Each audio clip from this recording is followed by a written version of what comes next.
Hello and welcome back to the Bankrupt Bookseller. And this section is books which are no books. Lamb, is it Lamb, has written about books which are no books, but today I think all books are books as sure as eggs are eggs. There are books which men may think are no books, yet they are books profitable to read and profitable to sell. My mind wanders to them this day of grace, for I have on an order for Debrett's peerage and titles of courtesy. Now this work, which is published by Dean and Son Limited, who, by the way, also published quite a good lot of rag books for children, is all fat for the bookseller. He is not expected to keep Debrett's peerage in stock any more than he is expected to keep a peer on his premises. He gets it to order. The procedure may be imagined. Carriage draws up to his plebeian door, carriage that is, or car, Rolls-Royce or Daimler with Mulliner body. Bookseller emerges expectant. Peer or peeress remains until footman or chauffeur, if slightly decayed, or a very independent family, removes dustcloth or rug from knees. Peer or peeress alights. Bookseller anticipatory greets patron. Patron covers both sexes for the bookseller. Patroness is a bizarre term. You can get me Debrett? The bookseller doesn't doubt it for a moment. If he is just an ordinary fellow, he just acquiesces and gives laud and honor for the order.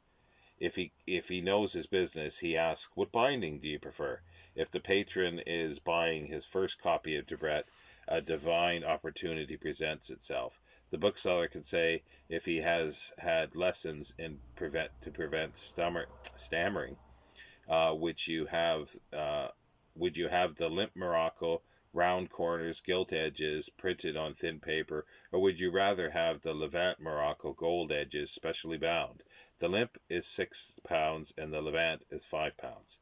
The patron might demur, and although this is almost miraculous, yet if such a demurring actually took place, the stammer-proof bookseller would then go on to say coyly, "Of course, there is the leather gilt, the same book as the Levant, gilt edge, bound specially for £4 10 shillings, and there is the Royal Octavo cloth gilt, emblazoned cover for £3 15 shillings." If impressed, the bookseller, to fill up a gap, would say, "These prices are net," or he might say, "If you would care for your coat of arms, I can have it imprinted in gilt on the back cover for 12 shillings. These are some of the possibilities which arise out of the demand for Debrett, although my own experience was simpler. A manservant called and told me to order Debrett. I delivered it in due course, the 90 shillings one, and it is still unpaid. Debrett is an entertaining work. The introductory articles are well worth reading, and the often surprising information about the peerage, baronetage, knightage, and companionage is as entertaining as anything I sell. It has a companion book, Debrett's House of Commons and the Judicial Bench, which, if not so lordly in appearance, is less lordly in price. You can choose half-bound leather for 25 shillings or the cloth gilt for 20 shillings. More popular than Debrett, however, is Who's Who, and the stories that those who appear in that work tell about themselves always amuse me. If one can be said to browse in a meadows of literature, I am prepared to admit that I have browsed in the pages of Who's Who. One goes from one name to another and wonders if one would recognize the writers from their own descriptions of their origins and their education, their achievements, and most of all, their recreations.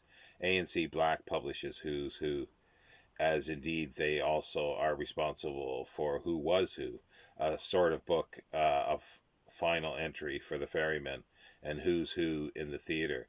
I have a copy. It is not this year's of Athena, a yearbook of the learned world, which the same publishers do, an odd lot, I think, and fit to stand with the neighbor on my shelf, the Dictionary of Directors. The Directory of Directors has suggested to me the politics of politicians, the divinity of divines, and the books of the booksellers, but those would hardly make books of reference.